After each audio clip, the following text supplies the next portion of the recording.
trained in solving their personal, emotional, and family problems. But who wants to open up about their personal life at work? And what workplace wants anyone to? There's a better way. At WorkThera, we practice true corporate therapy. We come in and we solve work problems at work, where they belong. We've helped sports teams, marketing companies, executives, banks, teams of all shapes, sizes, and problems, with real people, measurable results, and not unused wellness apps, AI, or one-size-fits-all programs. Try us out. For a limited time, I'm personally offering a completely free Blitz session to get your company started. Let's make work work for all of us. Sign up today at workthera.com. That's WORKTHERA.com. Whether your business is looking to improve employee retention, productivity, team functioning, or leader development, WorkThera is here to support both you and your employees. Learn more at their website. I'm Derek Miller with the Salt Lake Chamber, speaking on business. Tim and Amanda. Yes, KSL is a trusted institution. I mean, it's a 100-year-old institution, and I know that with that legacy comes a responsibility and a trust. But I want you to know, we have diverse voices at this radio station. Young people, we have people of all different ages, of all different cultural backgrounds, who put their 2 cents into what stories we cover from day to day, a voice that is given to those stories. Well, I've been kicking around the Salt Lake City market for 40 years. I felt like I needed a decade of radio under my belt before I even attempted to climb that mountain. So as important as KSL is to you, you need to know that it's an important institution for both of us and something that we take very seriously, in the responsibility of providing the right news and information for you and your families every day and carrying on the tradition of this great radio station. Utah's Morning News between 5 and 9 on KSL News Radio. Get deeper insights on the news from inside sources. Welcome to Inside Sources. Of course, you've been listening to BYU basketball, a big victory for the Cougars today, and they'll do it all again tomorrow as part of the Big 12 tournament as they continue to advance there. So, of course, KSL News Radio has you covered. They'll pick that up tomorrow morning, and stay tuned for updates for all of that. And, of course, that preempted the first hour of Inside Sources. But don't go anywhere, because we have a really big hour number 2 of Inside Sources coming up for you. Right off the top of the hour, we'll have David Drucker joining us from the Dispatch. You recognize David from a lot of the different national media outlets. He understands the ins and outs of politics. And we're going to talk about the pivot from kind of the primary season, especially as it relates to the presidential race, and what that means for the Biden campaign, for the Trump campaign, for the independents campaign. We'll do that right off the top of the hour at 2:05. And then coming up at 2:20, Utah Senator Mitt Romney will join us from our nation's capital. Very fiery battle in the Budget Committee yesterday. Senator Romney had a few things to say that I think were spot on and very important for all of us to pick up. We'll also weigh into some of the other things going on, including the House voting today on TikTok. So we'll break that down as we go through hour number 2 of the program. And so we will go ahead and step aside for some top of the hour news, but don't go anywhere. Inside Sources, hour number 2 coming up next on KSL News Radio.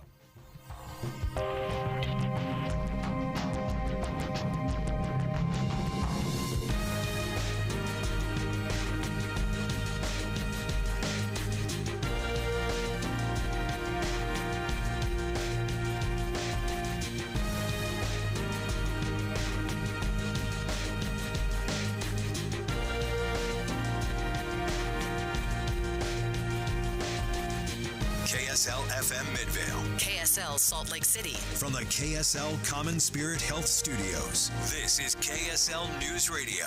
Utah's news, traffic, and weather station. It's 2 o'clock at KSL News Radio. I'm Dan Bomas. KSL's top local story this hour.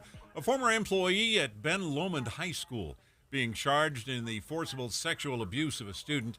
21-year-old America Rubio is accused of meeting the 16-year-old at a house in Pleasant View to perform sexual acts. The student told police he and Rubio had been messaging on Instagram the time leading up to the incident. The Ogden School District has released a statement saying student welfare is their top priority, and they are cooperating with the police investigation. Our top national story this hour from ABC News. A Officials in Chicago sounding the alarm on a possible measles outbreak. The Centers for Disease Control and Prevention have arrived to try and contain the city's first cases in years. ABC's Stephanie Ramos has that story. The city of Chicago is on high alert as the CDC sends a response team after reporting its first measles cases since 2019. The Chicago Health Department reporting 8 cases in the last week. At least 7 were reported at a migrant shelter. And there is growing concern over cases becoming more frequent. Another measles outbreak was reported a few weeks ago in Florida. Your money at this moment, the Dow Jones average just up a little bit on the day. The NASDAQ down about 87 points right now. And we have some big wins on the way for the Wasatch Front. KSL weather's next. KSL News Time 2:01.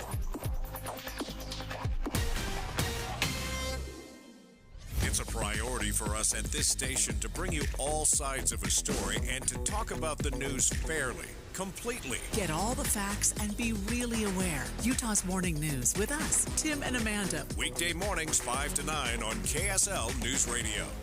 Are you stressing about your IRS tax problems? Have you received notices from the IRS threatening to garnish your wages, levy your bank accounts, or seize your property? You need an ally. Allies Tax Relief has tax attorneys and enrolled agents that are ready to fight for you. They have saved millions for taxpayers just like you. Allies Tax Relief can help put a stop to IRS collections and, most importantly, negotiate your tax debt. Here's Brenda, a happy client of Allies Tax Relief.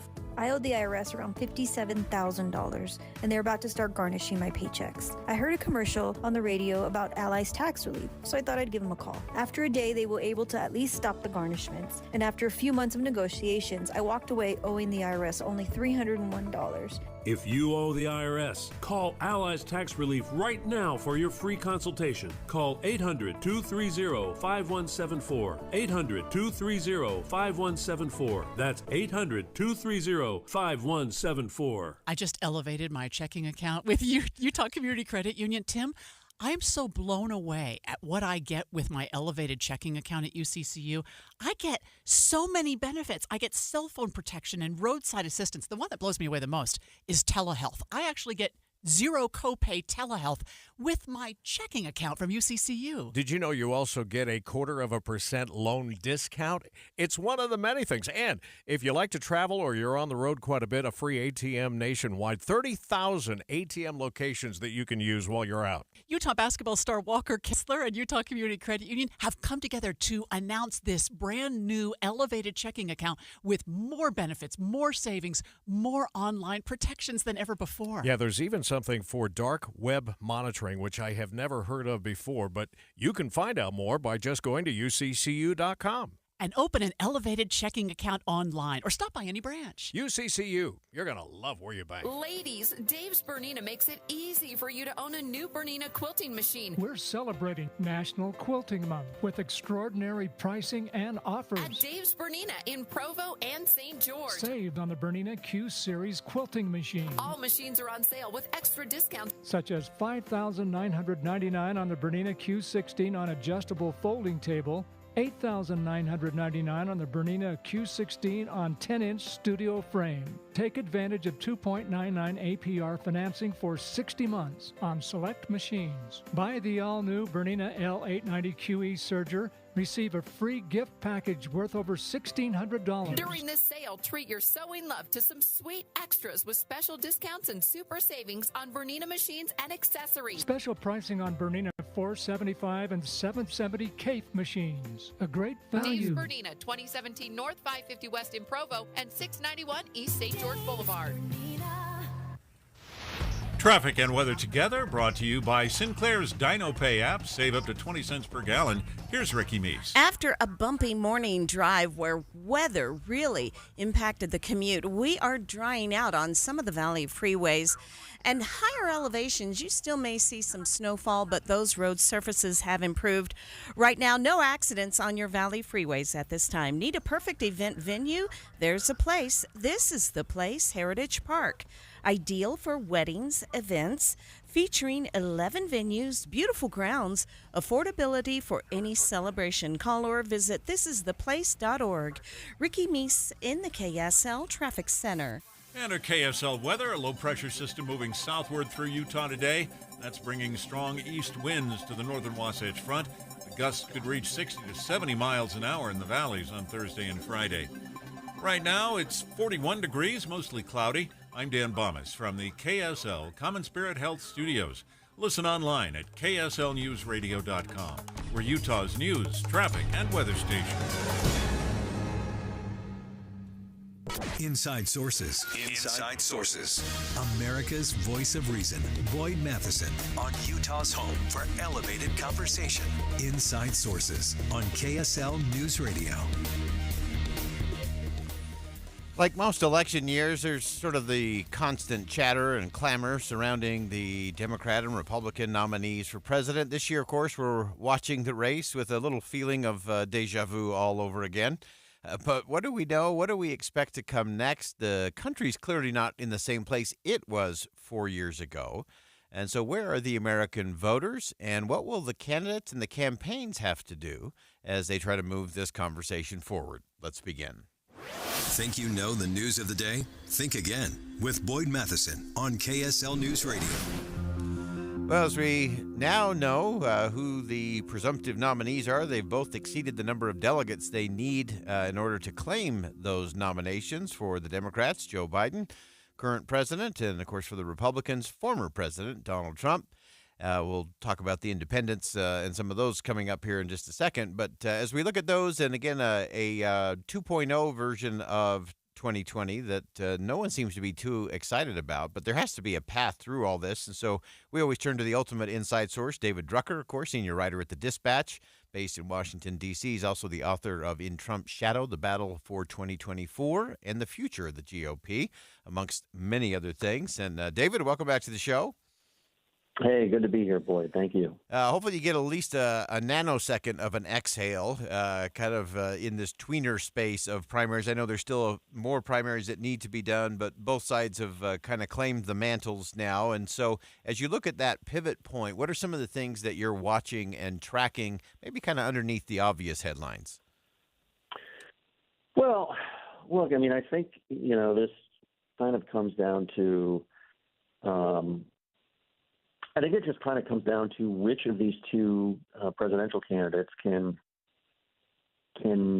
sort of nibble away around the edges at their vulnerabilities and create some real separation. Now, Donald Trump has been leading Joe Biden in polling for several months, but it's close. His lead in battleground states is often a little bit better than it is nationally, but both candidates still have a lot of vulnerability, and Joe Biden's going to have plenty of resources to try and magnify Trump's vulnerabilities and minimize his. And, of course, what Trump has going for him is that people are really unhappy with Joe Biden's job performance and don't have a lot of confidence in his effectiveness, which relates to his age, which is something he really can't do much about. So you're going to see both candidates go at each other, trying to create separation, and it'll be interesting to see what they do with this sort of spring period of the campaign, given that the nominations respectively have been decided so early. Yeah, it's so interesting to see how that all plays out. And I want to get to that idea that you raised in terms of the funding. Clearly, President Biden will have some advantages there in terms of the dollars and cents of it. We know that the Trump campaign is shelling out a lot of money that ends up going towards legal fees. But when you look at getting that message out, one of the questions I wanted to get to is, will this end up in the end being getting the base back out? We know President Biden has some struggle points in places like Michigan and Minnesota with the base based on the Middle East. We know there are some moderate components to the Republican Party that are looking for other alternatives. But in the end, is this going to be about, hey, you have to come home and this is a lesser of two evils choice, or how do you see that playing? Well, that's the argument both candidates are going to make, or at least their supporters are going to make that argument. Biden does, I feel, have unique coalition pressure because, just to take the Israel-Gaza issue, clearly with young voters and in Michigan with Arab American voters, he's got problems. They're not happy with his strong support for Israel, and even as his support for Israel has become more equivocal and less staunch than it was in the months after October 7th, it's not enough to satisfy, so far it seems, those elements of the Democratic Party that oppose Israel and are sympathetic to the Palestinians and seem to be sympathetic to Hamas despite the brutality of the terrorist attack. On the other hand, Jewish voters are an important part of the constituency in the Democratic Party. There are also a lot of Jewish votes in, for instance, Michigan, but also Pennsylvania and Arizona, et cetera, in Atlanta. And so for Biden, it's not as simple, even if he wanted to, of making a crass political decision to throw Israel overboard and just embrace, everything the Palestinian faction, I guess, of his coalition wants. It could cost him votes on the other side. Trump has his share of coalition pressure from sort of the Reagan wing of the party being very dissatisfied with him, and centrist and moderate Republicans having issues with him, or I should say moderate Republicans, because it's mostly his tone and behavior and things related to January 6th. But right now, he just has fewer coalition pressures when you look at it than does Joe Biden.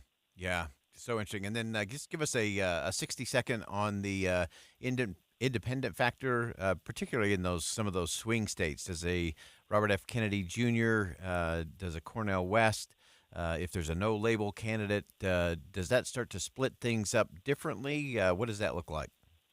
Well, it could. Robert F. Kennedy is interesting just because he holds some heterodox views that are appealing to the populist right and the populist left. Right now in national polling, he hurts Joe Biden more than he hurts Donald Trump, although he hurts both. That doesn't mean that could not change. The question is whether Robert F. Kennedy Jr. and those other candidates you mentioned can get on the ballot in all 50 states, or at least enough of the states that matter to get to 270 electoral votes. Because even if, as spoilers, they're never going to get to 270, it matters, for instance, whether RFK Jr. is on the ballot in Wisconsin or not. If he's on the ballot in Alaska but not in Wisconsin, it doesn't really matter. He can't take votes away from Joe Biden in Wisconsin unless he's on the ballot. So we need to see, how his ballot access ends up. Same can be said for no labels. In addition to, are they going to pick anybody that is going to hurt anybody? Let's see who they pick. They're still in that process. But right now in polling, it appears that these at least the outlier candidates we know about, RFK Jr., Cornel West, these are more problematic at the moment for Joe Biden than they are for Donald Trump. Okay. Great insight, great perspective as always. David Drucker, senior writer at The Dispatch, has the inside of the inside scoop as always. David, thanks for joining us. It's a long road from here to the first Tuesday of November. Thanks for coming along with us. We'll have you back real soon. Sounds great, boy. Thank you. All right, that's David Drucker, and he always has the best of the inside intel. Helps us get past just the horse race kinds of things to start looking at what are some of those underneath drivers, and that's going to be the test, both for President Biden and for former President Trump. Can they keep their bases together and united? Can they get the middle and the fringe? And who ends up staying home in November? Or who says, I'm going to look at a third party or some other option? All of those will continue to follow here on Inside Sources. We'll be right back.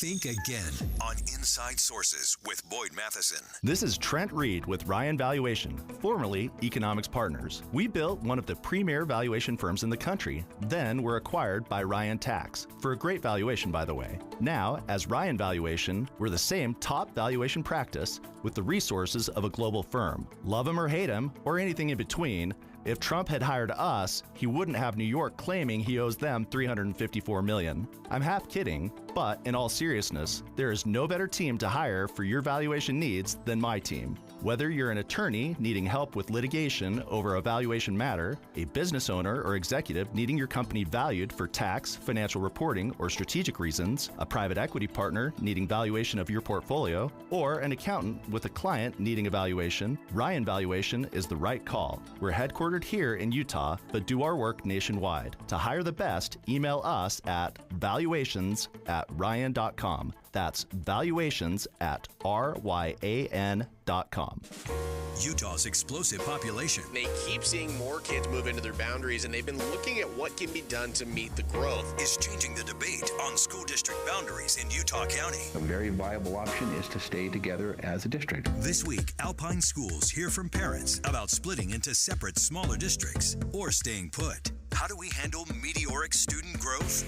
Listen this week. The future of Utah schools. On KSL News Radio.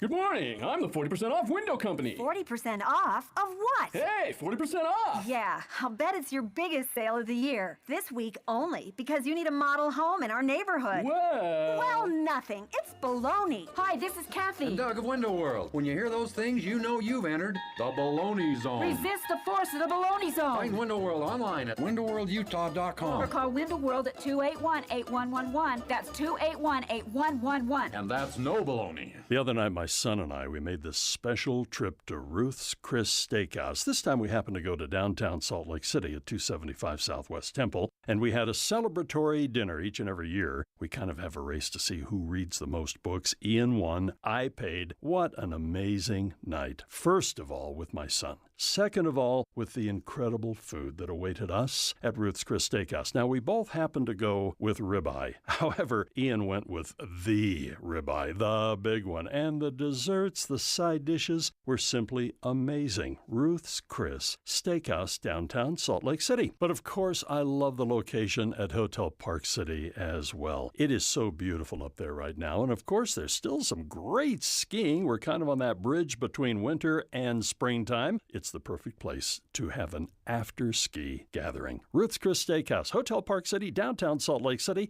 It is the place for the best dining you have ever had. I'm Jason Walton, candidate for U.S. Senate. I'm recording from the Tucson sector of our southern border, and nobody's here. Our government should defend our territory. But President Biden, Mitch McConnell, and career politicians are funding war in other countries while the cartels are waging unchecked war here on American soil. I'm standing up to build the wall, end catch and release, and secure the border. Stand with me. I'm Jason Walton, and I approve this message. Paid for by Friends of Jason Walton for Senate. IVC, Interventional Vascular and Vein Center, is having a Hello Spring special event on Saturday, March 23rd. This will be a free screening for varicose veins at their office in Provo. Don't let leg pain slow you down. Come and learn why starting now is ideal to get you ready for summer. IVC has been in business for over 20 years and has been voted the best vein center of Utah Valley for 10 years running. IVC's doctors, advanced practice providers, and sonographers will be on hand to answer your questions. So stop in to IVC on Saturday, March 23rd for a free varicose vein screening. Space is limited, so please RSVP right now. Let's spring new life into your step. Visit ivein.com. ivein.com. That's the letter I, VEIN.com to schedule your new year, new legs free screening at IVC. Because life starts when the pain stops. Any Hour Services free furnace sale is going on right now. If you haven't scheduled your free estimate yet, do it now. Call Any Hour Services today or schedule online at anyhourservices.com. With the three things you need to know this hour, I'm Dan Bomas. First, a former employee at Ben Lomond High School has been charged with forcible sexual abuse involving a student. Second, an outbreak of measles has city officials worried in Chicago. And third, the BYU men's basketball team opened the Big 12 tournament with a win over UCF. Right now, 41 degrees, mostly cloudy in Salt Lake City. Back to Inside Sources on KSL News Radio. Hear elevated conversation on crucial issues. Boyd Matheson on Inside Sources. Well, as you know, we often get to the issues of debt and deficit spending in this country and the brokenness of many of the processes in our nation's capital. And these are no longer just hypothetical things. This is a freight train coming at us in a very real way, and someone who continues to be an important voice in all of that conversation, Utah Senator Mitt Romney, and we will wish him a belated birthday. Hope he got a Twinkie cake and a hot dog yesterday. But Senator Romney, welcome back to the show. Thanks, Boyd. Good to be with you. And many happy returns of the day. And yesterday you had a committee hearing, budget committee hearing, and I just want you to walk through some of the things that you raised with the OMB director, Shalonda Young, about kind of this process, what's going on in the committees, what's not happening in the committees, and the conversation we need to get to when it comes to debt and deficit spending. Well, I think I have to begin by saying that we're really not working at all on trying to balance the budget or even bring it closer to balance or to reduce the debt. There's really no significant effort of that nature going on in Washington, in part because the American people aren't demanding it. I mean, I hate to say it, but elected officials respond to voters. And when you look at the polls around the country about what people care most about, that's not on the list. It should be, because this year we're going to spend more on interest than we spend on defense. So it's getting to be a problem. We're not going to be able to keep up with China and others if we can't get our debt and our interest in line. And so I was a little tough on the committee, the chairman of the committee. We've had 28 hearings in our committee, the budget hearing over the last year. And of the 28 hearings we've had, 14 are on climate change. All right, which really has no significant place to be in the budget committee. Only 2 have been about the budget, and there's been no real discussion about compromise or finding common ground. It's all about grandstanding for our respective bases. So I'm pretty frustrated, and at some point we're going to have to get some people concerned about this because it's going to be a real problem for our country. Yeah, and it really does become that moment where the only choices, as you said, spending more on just interest payments. I want our listeners to think through that. If your interest payments are more than you're spending on your house and your food and your transportation and your education, it gets really tough to sustain that over time. And but I want you to get to this whole idea, Senator, of part of this is grandstanding, as you said. Part of it is the performative politic world that we live in, and part of this is a we the people issue. Well, there's no question that elected officials represent the public at large, and this is not an issue that's been front and center with the public. But we are, as people are fond of pointing out, a republic, not a democracy. People expect those they elect to bring attention to issues that perhaps the public isn't aware of, and bring those issues home. So, I don't give our politicians, including myself, a pass on this. It's our job to educate the public and to go on the air and to describe the importance of finding common ground so that we can get action. And here's the ugly little truth, and that is that no one party gets their way. The only way something becomes law in our country is if Republicans and Democrats agree with each other and find common ground. But neither the politicians representing either state refuse to say that they're going to work with the other side. That's like the kiss of death. If you say, I'm going to reach across the aisle, oh, you must be, a rhino. You must be a Republican in name only or Democrat in name only if you're willing to work with the other side. But if we're going to tackle this issue, that's going to have to happen. Yeah, no question about that it's completely unserious to have something that the president can lay something out in the State of the Union. You called this out in the committee hearing, but it can't be serious if it can't get both sides to come together and get to the table and have it. Republicans can come up with all the solutions they want, but if they can't get some Democrats on board and get the president to sign it, it's not going anywhere either. And we end up with just the performative space. And I just so appreciated the way you laid that out and what has to happen and what we have to be willing to get to in order to have a serious conversation about solving that. I want to go to another area that you've jumped on, that you're leading out in a lot of ways. Hearing today around fires out here in the West. Give us a snapshot of what that looks like. Well, about a year ago, Senator Mark Kelly of Arizona and I authored a bill to create a commission of 50 people. All right, that's a big group, but from the private sector as well as government, state, local, and federal, to look at wildfires and to say, what could we do to prevent them, to keep them from becoming massive, and then to recover from them. And this group has been meeting over the last year and came out with a series of proposals that basically say we need more fixed-wing aircraft that could scoop up water and dump it. We need better monitoring systems.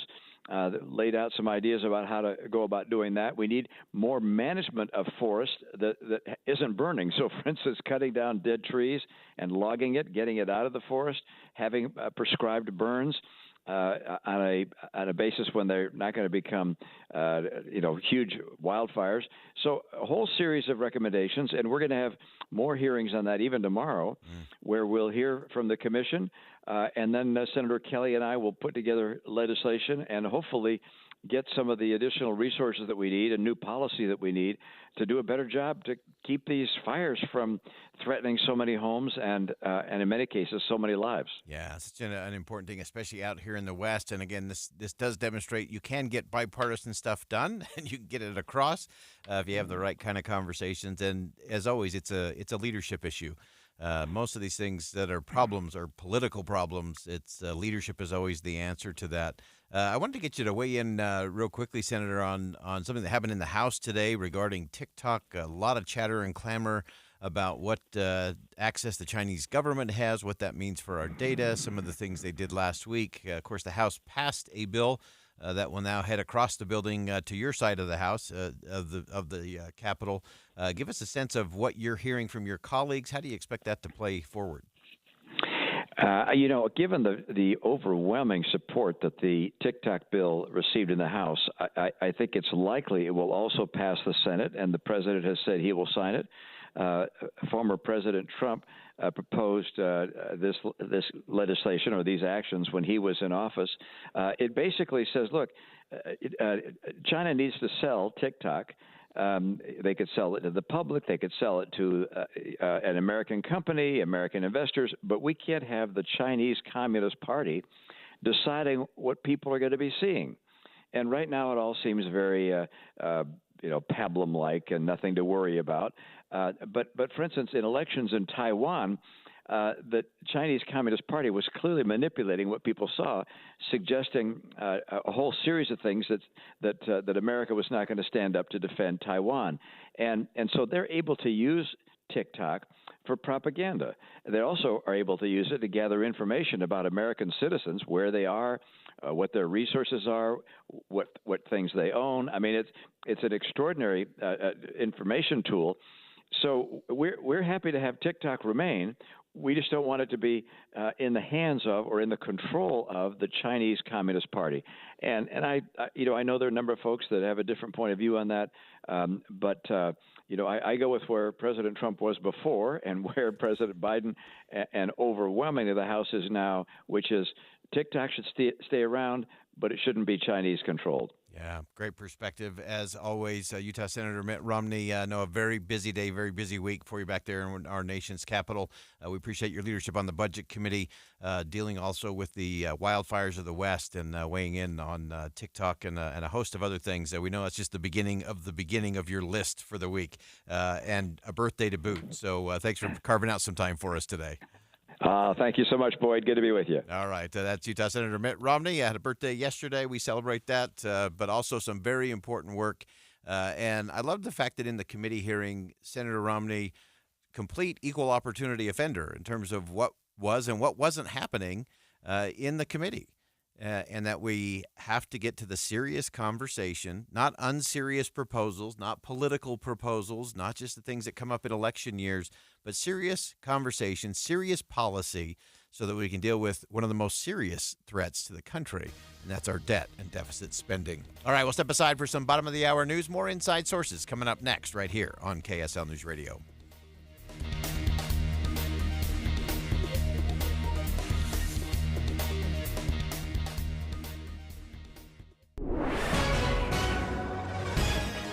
It's 2:30 at KSL News Radio. I'm Dan Bomas. KSL's top local story this hour.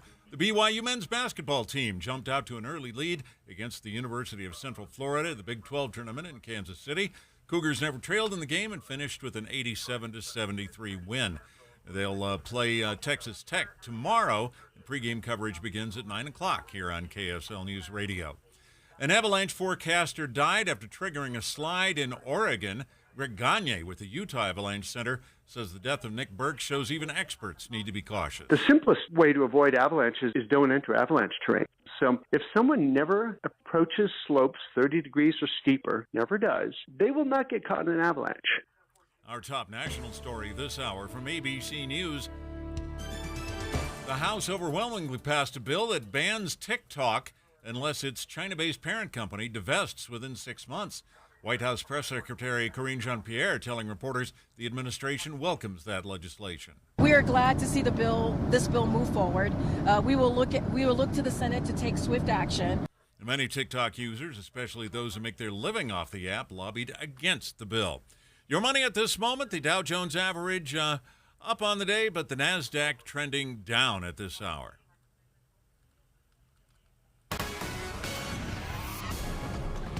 And coming up, we'll get some strong winds blowing through here tomorrow and Friday. That's next. KSL News Time, 2:31. Here's a way to get breaking news updates anywhere you go. At the store or in a work meeting, you can get breaking news on your phone. You can quickly read it, swipe, or click for more. It's super discreet, super fast. That's the app for KSL News Radio. What's keeping you from learning the language you've always wanted to speak? Too hard. Takes too long. Not with Babbel. Babbel's interactive lessons, podcasts, games, and more make learning fun. Fun isn't hard. Right. And in 10 minutes a day, Babbel's bite-sized lessons are designed to get you having real conversations in as little as 3 weeks. That's not long. It's not hard. It's perfect. It starts here. Go to Babbel.com to try for free. That's Babbel.com. Babbel.com.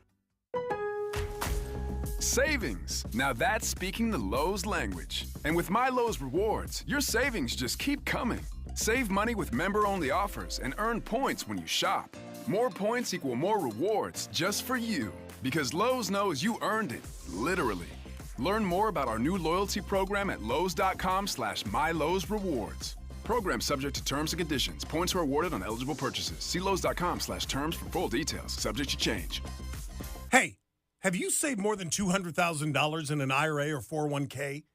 You may not realize it now, but you've got a big problem on your hands. And that problem is taxes. Because if you don't take advantage of some tax planning strategies now, Uncle Sam could take a big chunk of your hard-earned retirement savings. Learn how you could reduce the taxes on your IRA and 401k with a free retirement tax savings analysis. It's from Boss Retirement Solutions. If you've saved more than $200,000, schedule your free tax strategy session now by calling 801-896-9622.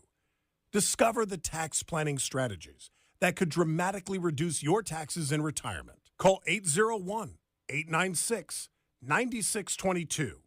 That's 801-896-9622. Advisory services offered through Boss Retirement Advisors, an SEC-registered investment advisory firm. Insurance products and services offered through Boss Retirement Solutions. Are you stressing about your IRS tax problems? Have you received notices from the IRS threatening to garnish your wages, levy your bank accounts, or seize your property? You need an ally. Allies Tax Relief has tax attorneys and enrolled agents that are ready to fight for you. They have saved millions for taxpayers just like you. Allies Tax Relief can help put a stop to IRS collections and, most importantly, negotiate your tax debt. Here's Brenda, a happy client of Allies Tax Relief. I owed the IRS around $57,000, and they're about to start garnishing my paychecks. I heard a commercial on the radio about Allies Tax Relief, so I thought I'd give them a call. After a day, they were able to at least stop the garnishments, and after a few months of negotiations, I walked away owing the IRS only $301. If you owe the IRS, call Allies Tax Relief right now for your free consultation. Call 800-230-5174. 800-230-5174. That's 800-230-5174. Traffic and weather together brought to you by Sinclair's DinoPay app. Save up to 20 cents per gallon Here's Ricky Meese. Some unusual slowdowns in Summit County. This is eastbound I-80 between Parley, Summit, and Kimball Junction. Join Weber State University March 15th for a celebration of Indigenous culture and heritage, featuring Native American and classical musicians, dancers, and more. Tickets at weber.edu/Browning Presents. Ricky Meese in the KSL Traffic Center. And our KSL weather, a low-pressure system is moving southward through Utah today, and behind it, strong east winds for the northern Wasatch Front. Gusts could reach 60 to 70 miles an hour in the valleys on Thursday and Friday. And right now, we're at 41 degrees with a rain shower. I'm Dan Bomas, KSL News Radio, and Utah's news, traffic, and weather station. Inside Sources. Inside Sources. America's voice of reason. Boyd Matheson on Utah's home for elevated conversation. Inside Sources on KSL News Radio. Welcome back to Inside Sources here on KSL News Radio. It's great to be with you today. Shortened version because of the BYU basketball game. They were the winners. They'll be back again tomorrow to take on Texas Tech. President Biden and former President Trump are officially on their way to becoming the nominees. So they each exceeded the number of delegates they're going to need to become the nominees for their respective parties in the 2024 election. And we want to start making that pivot in terms of what we're going to be looking at and looking for between now and the first Tuesday of November, and looking at the real issues and not just the headlines and not the bumper sticker slogans from either side, but what the real policy is. And one area that's really fascinating is the area of border security and immigration. Really thrilled to have back on the program with us once again, Catherine Rampell, opinion columnist at the Washington Post, great writer, great thinker, and has a great piece in the Post talking about some of the policies. Again, not the rhetoric, but the policies when it comes to immigration. And Catherine, welcome back to the show. Great to be here. So let's start with kind of the high level. Obviously, the American people are concerned about what's happening at the border. You've got people on both the left and the right a little frustrated with what is and isn't happening, either from the administration or from Republicans in Congress. Kind of give us the lay of the land and then get us to the policy piece where maybe what the former president is serving up rhetoric-wise may not actually match the policy pieces. Right. So as I'm sure your listeners know, there has been a surge of migrants coming to the border, many of whom are trying to claim asylum, as is their legal right. But the asylum system is really, really backed up. It takes years for a claim to get adjudicated. And then in the meantime, there's this question of what do you do with people essentially while they're waiting for their claim to be adjudicated. And there's a lot of controversy about that. There, of course, had been a bipartisan Senate proposal that was pretty tough in terms of raising the criteria for asylum and giving a lot more resources to the asylum system, to Border Patrol for Customs and Border Protection, ICE, various other immigration agencies to try to deal with this problem more systematically, right, rather than just playing kind of whack-a-mole. And that bill has gone nowhere, partly because the former President Donald Trump said he didn't want it. Nonetheless, there is still a lot of concern about these issues. Voters increasingly say that this is an important issue for them in the election. And then if you look at who they think would handle the issue better, immigration and border policy, they pretty overwhelmingly say Trump. My piece is essentially about, well, how do Trump's specific policy measures line up with Americans' preferences? Because right now, the sort of gut reaction that Trump would handle it better is more based on narratives and vibes. Like, how do the actual policies line up?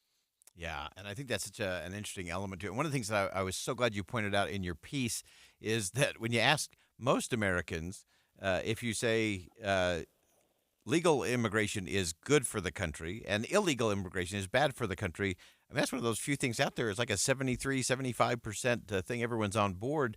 And yet, when you start unpacking it the way you did in your piece, some of those policies from the Trump side of the equation don't quite add up that way. Right. So overwhelmingly, Americans say that they support legal immigrants. There's been, survey questions about this going back a long while. Even Trump has said that he favors legal immigration, that, people should just get in line and do it the right way. As an aside, for most of the world, there is no line to get in. There is no way to legally, permanently immigrate here. The only way to come, essentially, is to apply for asylum and hope that your case is found favorably. But that aside, there are some legal pathways to come here. You can come on a skilled worker visa. You can come on a seasonal agricultural visa, depending on what country you're from and whether you meet certain criteria. Those are the pathways that presumably Americans are thinking of when they say we like legal immigration. However, if you look at Trump's actual policies, both what he did when he was president before and what his policy playbook looks like if given a second term, the consequence is decreasing legal immigration. Again, not talking about people coming here without permission or visa overstays or whatever. I'm talking about legal immigration, doctors coming here, agricultural workers, et cetera, landscaping workers. His policies reduce all of that. And in his previous administration, that was largely done through just like paperwork, adding a lot of red tape to make it harder to qualify for those visas.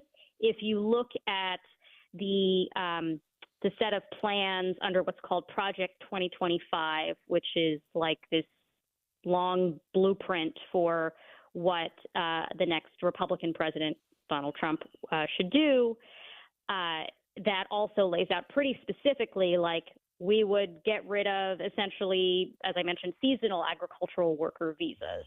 That program would effectively be dismantled by saying no countries any longer qualify for it. Because right now it works by saying, this country, people from this country can apply.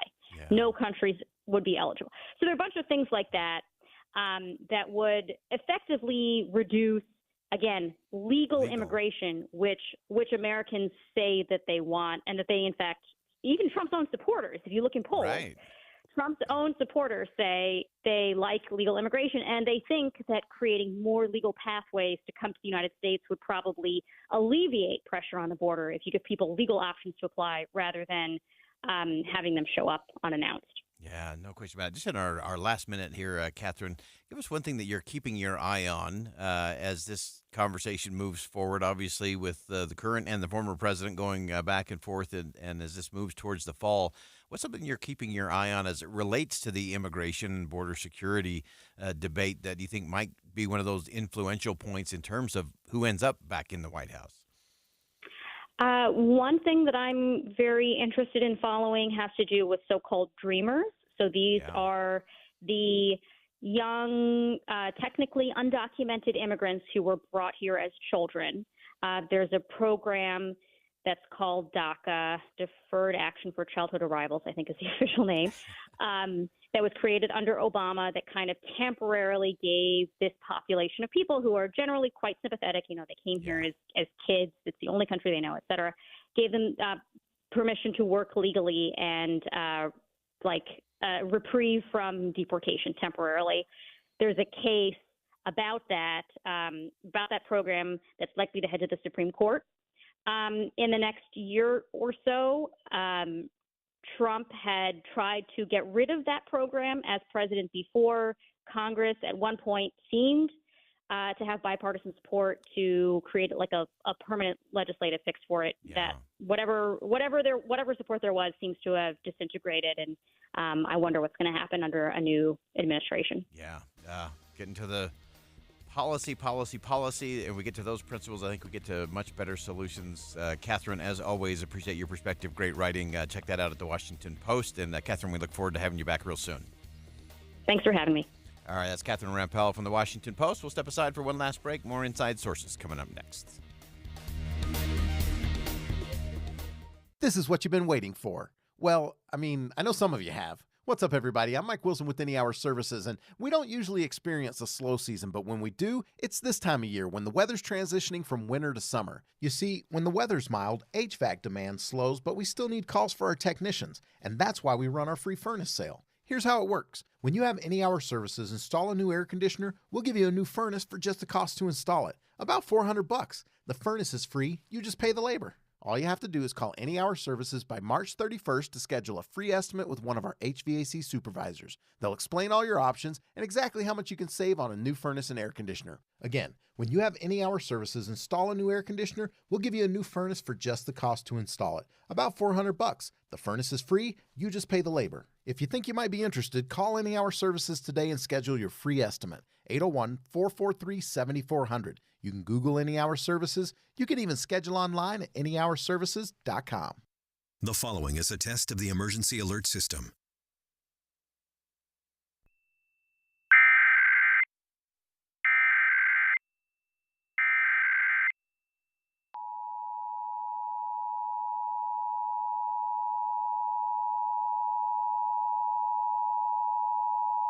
This is a monthly coordinated test of the broadcast stations and cable systems in your area. Equipment that can quickly warn you during emergencies is being tested. If this had been an actual emergency such as severe weather, earthquake, or evacuation, official messages would have followed the alert tone. This station serves the Utah operational area. This concludes the test of the emergency alert system.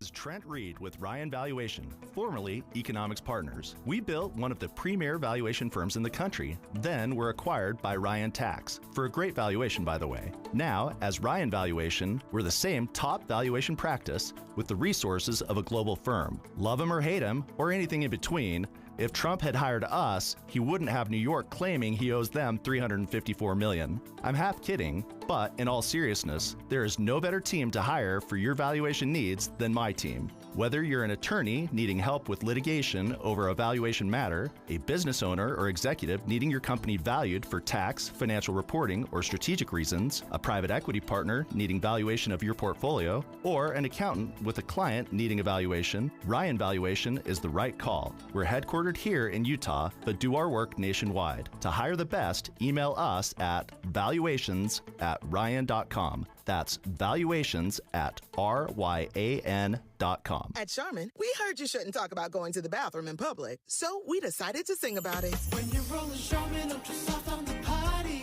let's just so roll it back, everybody. Charmin's irresistibly soft and hella nice. The grip is always stocked. It's our party vibe.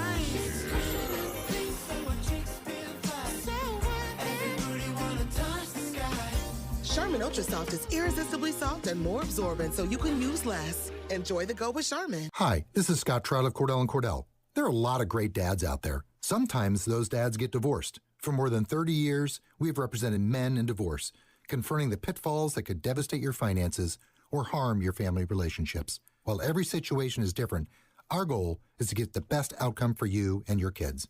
Visit CordellCordell.com to take the first step. Offices in Midvale and Clearfield. 1412 South Legend Hills Drive, Suite 200, Clearfield, Utah, 84015. Online at CordellCordell.com. Only one type of burger. For every pallet. Fries are extra. Large in size. We've got the shakes. Going over the brim. Hey, this is Chris from JCW's. Put a positive, delicious spin on your day at any one of our 5 locations. In Lehigh, American Fork, Provo, South Jordan, or Harriman. JCW's, quality and a lot of it. Getting help with electrical repairs is easier than you think. All you have to do is call Any Hour Services or schedule an appointment at anyhourservices.com. No one helps more homeowners than Any Hour Services. Jeff Kaplan. When you're online, that's sometimes a source of fourth-hand information. Somebody does the reporting. Another website Googles, they find it, they rewrite it, and by the time you read it, you know the old game telephone.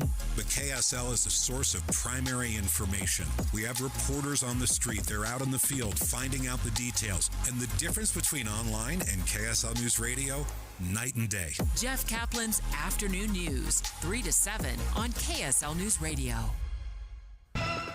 With the 3 things you need to know this hour, I'm Dan Bomas. First, A former employee at Ben Lomond High School has been charged with forcible sexual abuse involving a student. Second, an outbreak of measles has city officials worried in Chicago. And third, the BYU men's basketball team opened the Big 12 tournament with a win over UCF. Right now, 41 degrees, mostly cloudy in Salt Lake City. Back to Inside Sources on KSL News Radio. Sources. If you're just joining us, we're staying with the conversation here that I had with Professor Robbie George from Princeton, one of the great scholars, great thinkers as it relates to the Constitution and civic virtues.